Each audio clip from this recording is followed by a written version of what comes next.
বাংলাদেশে চলমান কোটা সংস্কার আন্দোলনের প্রেক্ষিতে বৈষম্য বিরোধী ছাত্র আন্দোলনের 3 প্রতিনিধির সাথে শুক্রবার মধ্যরাতে সরকারের 3 জন মন্ত্রী একটি বৈঠক অনুষ্ঠিত হয়েছে।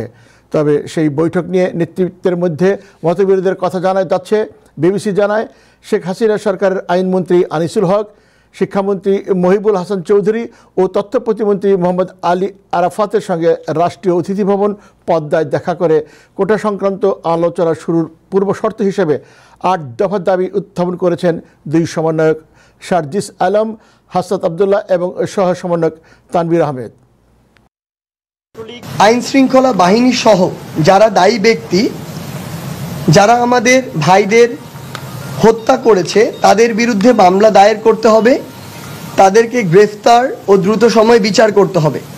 শহীদ ভাইদের পরিবারকে আর্থিক সহযোগিতা, মাসিক ভাতা ও পিতামাতার মতামতের ভিত্তিতে পরিবারের একজন সদস্যকে চাকরির নিশ্চয়তা দিতে হবে। 2 নম্বর দাবি, ছাত্রলীগকে উস্কে দেওয়ার জন্য এবং আইন শৃঙ্খলা বাহিনীকে হামলার নির্দেশনার জন্য তদন্ত সাপেক্ষে সরকারের সংশ্লিষ্ট ব্যক্তিকে বিচারের আওতায় আনতে হবে।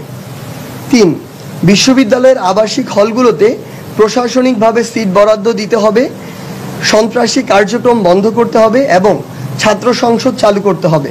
4, সকল বিশ্ববিদ্যালয় থেকে আইন শৃঙ্খলা রক্ষাকারী বাহিনীকে অপসারণ করে বিশ্ববিদ্যালয়ে সাধারণ শিক্ষার্থীদের জন্য নিরাপত্তা নিশ্চিত করে আবাসিক হলগুলো খুলে দিতে হবে। ছাত্রলীগ এবং যুবলীগের নেতৃত্বে যারা ঢাকা বিশ্ববিদ্যালয় সহ দেশের বিভিন্ন শিক্ষা প্রতিষ্ঠানে সাধারণ শিক্ষার্থীদের উপর অতর্কিত হামলা ও নৃশংসতা চালিয়েছে, তাদের দ্রুত বিচারের আওতায় নিয়ে আসতে হবে।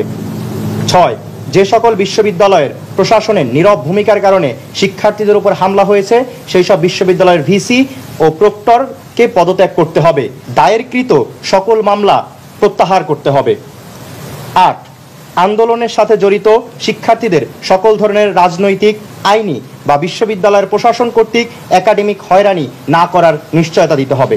আমাদের যেই যারা শহীদ হয়েছে তাদের জন্য নিজ নিজ জায়গা থেকে দোয়া প্রার্থনা করা এবং কালো ব্যাজ ধারণ করার আমরা আহ্বান জানাবো।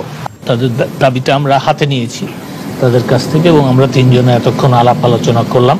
কোটার যে পরিমাণের কথা তারা বলেছে সেটা তাদের আমরা দেখেছি এবং দেখে এটার একটা যৌক্তিক সমাধানে যাওয়া সম্ভব বলে আমরা মনে করি।